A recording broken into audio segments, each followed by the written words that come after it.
All across the metro right now to show you the difference, including Jessica Crawford live at the scene of that major crash.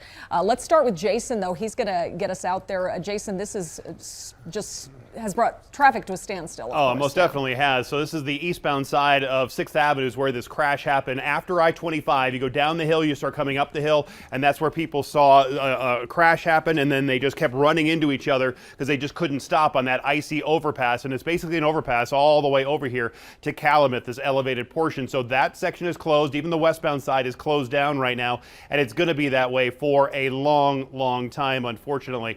The picture from Andrew, who sent me this on Twitter just a little bit ago, he was in the crash, and you could see the wrecked cars in there and how tightly packed they are. So extremely scary to be in that wreck like that. The drive coming in from 6th Avenue, heavy from Sheridan all the way over there, I would route you onto Colfax, but Colfax is messed up with a crash over top of I-25, so that's awful. So any of the other roads going across I-25 north of Colfax or Alameda could help you out. I want to show you the camera over there. This is coming from, so you see these wreckers going in there, and then they just haul out these cars one by one as they can to try to clear it. Right now, Jessica Crawford is out there right now talking to some of those folks that were in that wreck, and Jessica, their stories are unbelievable.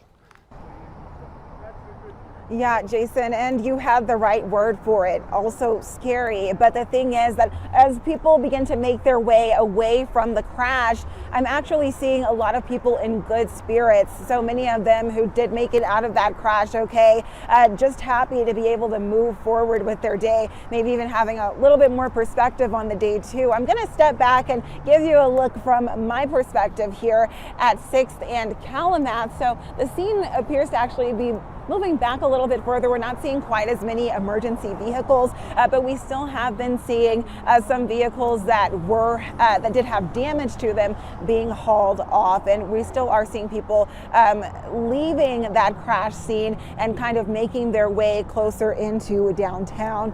This is all happening after a multi-vehicle pileup happened a little bit after 540 at eastbound 6th and Kalamath.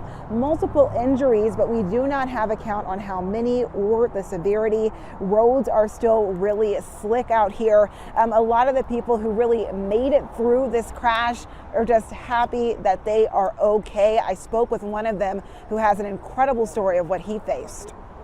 Well, I was on my way to work, and I come up over the hill on 6th, and there was a bunch of cars piled up. Tried my best to stop, but it wasn't working out. Slid into a dump truck. Got hit like 4 more times, truck's gone.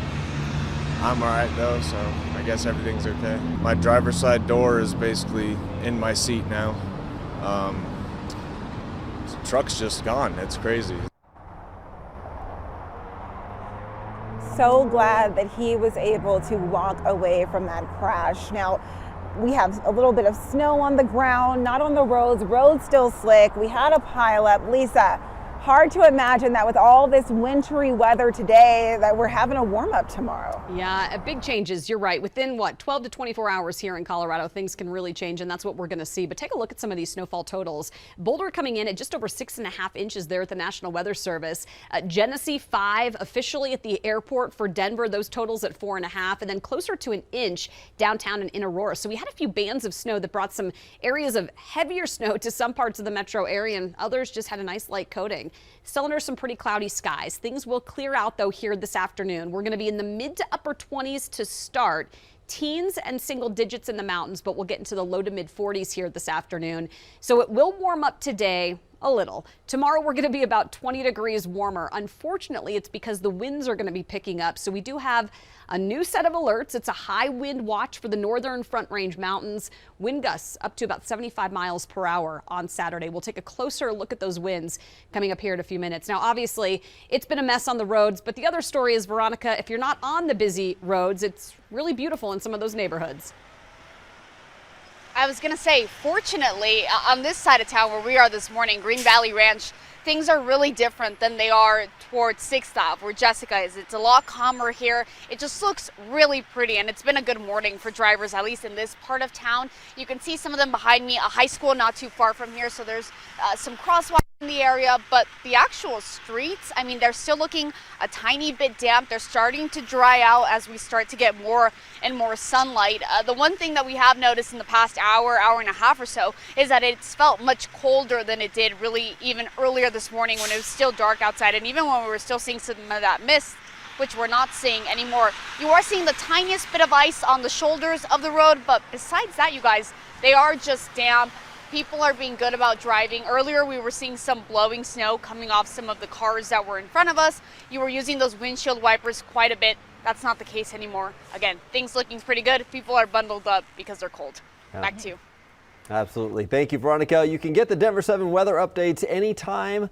The radar, you can find Lisa's updated video forecast anytime through the Denver 7 Plus app for your streaming device. Just look for the 24/7 weather stream and you can find your extended forecast there as well. It has been just over a week since Denver Public Schools released a proposal to close and consolidate 10 elementary and middle schools. Last night, the Board of Education presented the full plan to the public for the first time. A list here of the schools that would be impacted. One of them is Whittier K through 8. If that plan goes through, the school would unify with schools in the greater 5 Points Elementary and the Northeast Middle School enrollment zones. The district says students are the top priority, but the principal at Whittier told us she's concerned. If we close, then our students will be forced between our elementary and middle school students to go to 6 different schools, 3 for elementary and 3 for middle school, which is unlike the other schools on the list. And during last night's meeting, board members and others in the community had a lot of questions and concerns. So the board, in fact, decided to postpone a vote on the closures until November 29th. Originally, they were supposed to vote on the 17th. Well, we know teachers don't get into the job for the money, but with the rising cost of living, teachers in Douglas County are hoping voters will give them a raise. I sat down with 3rd grade teacher Lucy Squire. She's been at Copper Mesa Elementary in Highlands Ranch since it opened in 2005. Over that time, she told me she's been through several changes in the way the district pays teachers. In 2008, their pay was frozen. In 2018, voters approved a measure that led to increased pay based on experience and education. But she says teachers struggle to live in that district with the increase in home prices. Single people without a dual income, I think that it's really challenging to find affordable living. If we were going to be looking to buy a house, we most likely would not be able to afford to live in Douglas County today, even with my salary. Every time teachers speak out about needing more money or pay us what we're worth, it's a battle and people don't understand it. But we're working with kids, and this is the important work. So we shouldn't have to, I feel like we shouldn't have to always justify our salary. Voters in Douglas County are being asked to pass a $60 million mill levy override that would increase pay by about 9% for teachers and 8% for other school staff. It would raise property taxes by about $50 per $100,000 of home value. A separate question asks voters to approve a bond for school construction and repairs. Still ahead, it's been a rough morning on the roads. This one actually looks decent this morning, but Jason will get you around some of the massive delays. And Lisa has your 7-day forecast on this Weather Action Day. And heading out to a farm where they're flipping the script and giving turkeys a new chance at life ahead of what would normally be a tragic Thanksgiving fate.